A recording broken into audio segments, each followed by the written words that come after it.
Talaga Manggung.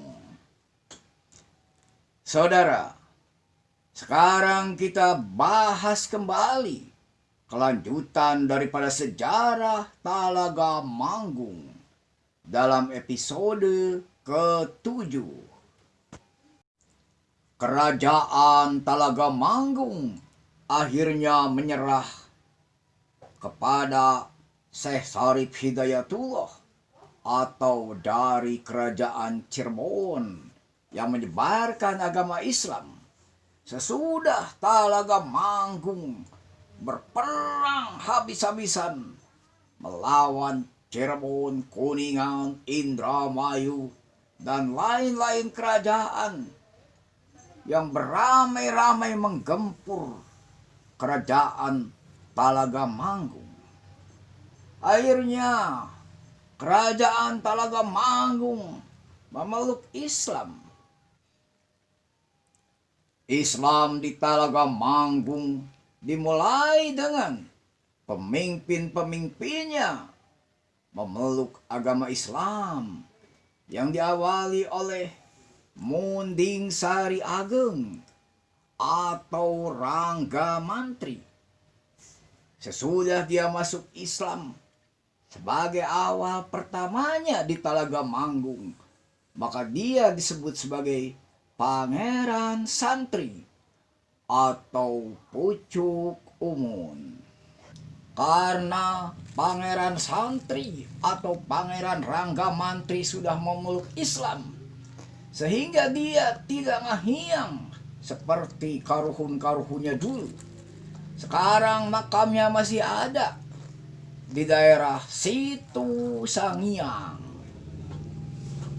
Sesudah istrinya, yaitu Ratu Parung Sunya Larang atau Mayang Karuna sudah wafat, maka kerajaan Talaga Manggung diteruskan oleh putranya, yaitu Arya Kikis atau Prabu Jayadiningrat.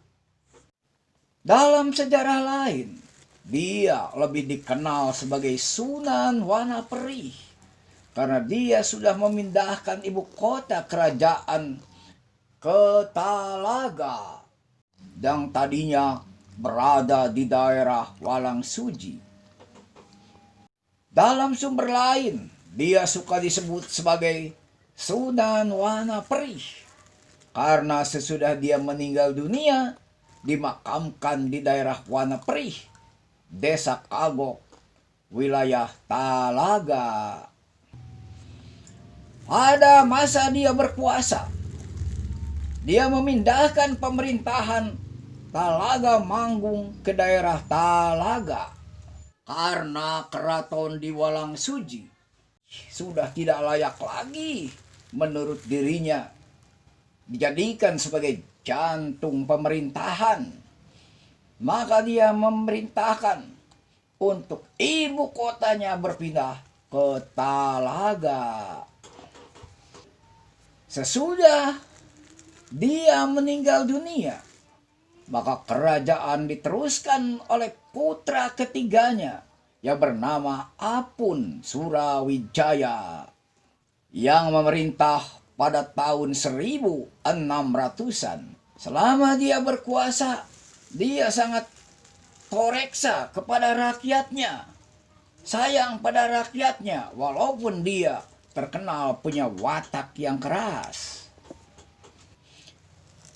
Tetapi sayang, dia adalah merupakan penutup daripada raja-raja Talaga Manggung karena dia menikah dengan Ratu Raja Kartaningrat, yaitu saudara kandung Sultan Sepuh dari kerajaan Cirebon. Saudara, Cirebon dan sekitarnya ada dalam kekuasaan Mataram, sehingga kerajaan Talaga Manggung pun suka sewa store kepada kerajaan Mataram Yogyakarta. Dengan Talaga Manggung harus bayar upeti ke Mataram membuat Senopati Arya Saringsingan itu nggak suka. Sehingga dia sewaktu seba ke keraton Mataram membuat keonaran di sana. Sehingga Raja Mataram menyuruh menangkap Pangeran Arya Saringsingan dengan mengutus 80 pasukan untuk menangkapnya. Tetapi Pangeran Arya Saringsingan gagah sakti. Ke-80 orang tidak mampu menaklukkan atau menangkap Pangeran Arya Saringsingan. Walaupun dalam kisah, sebagian kisah Talaga, bahwa Pangeran Arya Saringsingan yang gagah perkasa itu menjadi belut putih yang ada di sekitar Talaga sampai Jagara Waduk Dharma. Sehingga ke-80 orang itu tidak kembali ke Mataram. Prajurit-prajurit itu memilih tinggal di Talaga Manggung sampai dia meninggal dunia. Dan makam-makamnya ada di daerah Talaga Manggung.